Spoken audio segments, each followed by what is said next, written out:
जम्मू के साथ साथ कठुआ में धुंध और कोहरे से उपजी हुई चुनौतियों का सुरक्षा बल डटकर सामना कर रहे हैं। जम्मू के सीमावर्ती इलाकों के साथ साथ कठुआ में भी आईबी पर भारी धुंध पड़ रही है, जिसके चलते बीएसएफ ने चौकसी बढ़ा दी है। पाकिस्तान की ओर से घुसपैठ की हर कोशिश को रोकने के लिए बीएसएफ के जवान कड़ाके की ठंड में तैनात यहां पर हैं और तमाम चुनौतियों से निपटने के लिए काम कर रहे हैं। सरहद पर पैनी नजर रखी गई है। मंगलवार की बात करें तो रात को आरएसपुरा सेक्टर में बीएसएफ ने संदिग्ध मूवमेंट देखे जाने पर कुछ राउंड फायरिंग किए थे और यहां जब कुछ राउंड फायर हुए हैं तो पाकिस्तान हर बार जिस तरह से धुंध का फायदा उठाकर आतंकियों को घुसपैठ कराने की फिराक में रहता है, उसी को मद्देनजर रखते हुए बीएसएफ के जवानों की तरफ से ये कार्रवाई की गई और बीएसएफ ऐसी हर नापाक कोशिश पर पानी फेर रही है। लगातार पैनी नजर बनाई रखी गई है।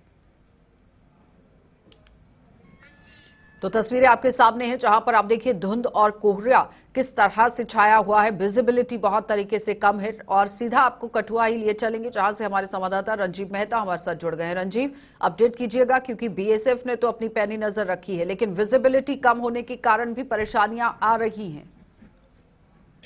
बिल्कुल आशा, जो आज सुबह धुंध और कोहरा बॉर्डर के इलाके में पड़ा, कठुआ जिले की बात करूं, उसके साथ साथ हाईवे पर भी जो सुबह सुबह वाहनों की रफ्तार धीमी थी धुंध की वजह से, घनी धुंध की वजह से।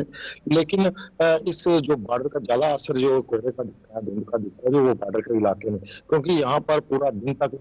घना कोहरा छाया रहता है, जिसके चलते वहाँ पे विजिबिलिटी कम होती है। सुरक्षा बल जो तैनात है बॉर्डर की सुरक्षा के लिए, बीएसएफ, उसको काफी चुनौतियों का सामना करना पड़ता है। इस दौरान बॉर्डर पर हमेशा लाइटिंग का सिस्टम तार के किनारे, तारबंदी के किनारे किनारे पर तो होता ही है, लेकिन उसके बावजूद घुसपैठ की कोई शंका को जो है उसको शंका को मद्देनजर रखते हुए जो बीएसएफ की तरफ से कई नाके जो पॉइंट्स हैं उनको भी अलर्ट पे रखा है, काफी अलर्ट मोड पे है, क्योंकि पिछले दिनों जो सुरक्षा एजेंसियों द्वारा जो इनपुट पास किए गए थे कि इस नए साल पर जम्मू कश्मीर में आतंकी कोई बड़ी वारदात को अंजाम देने के लिए घुसपैठ कर सकते हैं, क्योंकि एलओसी पर तो बर्फबारी का सिलसिला है, वहां पर बर्फबारी के दिनों में घुसपैठ करना इतना आसान नहीं होता। लेकिन इसका धुंध और कोहरे का फायदा उठाकर मैदानी इलाकों में, अंतर्राष्ट्रीय सीमा से सटे इलाके, चाहे कठुआ जिले का हो, चाहे सांबा या जम्मू का इलाका हो, तो वहां पर घुसपैठ की शंका बनी रहती है इन दिनों में। तो इसको रोकने के लिए बीएसएफ द्वारा भी कमर कस ली गई है। सुरक्षा बलों ने जो किस तरह का अभियान चलाया गया है बीएसएफ की तरफ से? जारी है। देखिए, बीएसएफ की तरफ से फर्स्ट लाइन पर तो बीएसएफ के नाके पहले से ही है, वहां पर लाइटिंग के अलावा वहां पर सुरक्षा बांध बना हुआ है, तारबंदी लगी हुई है, जगह जगह पर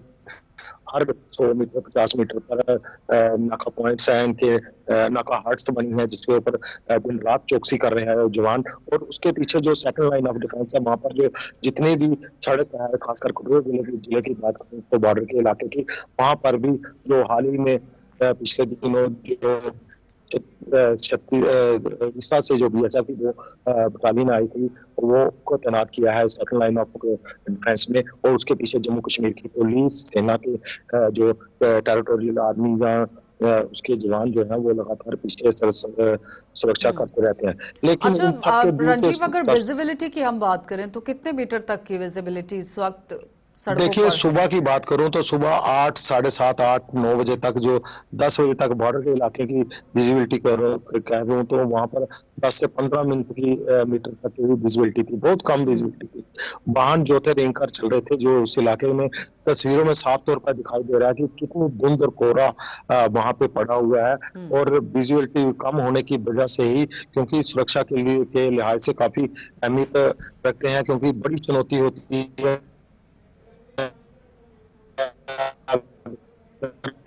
ठीक है रंजीव,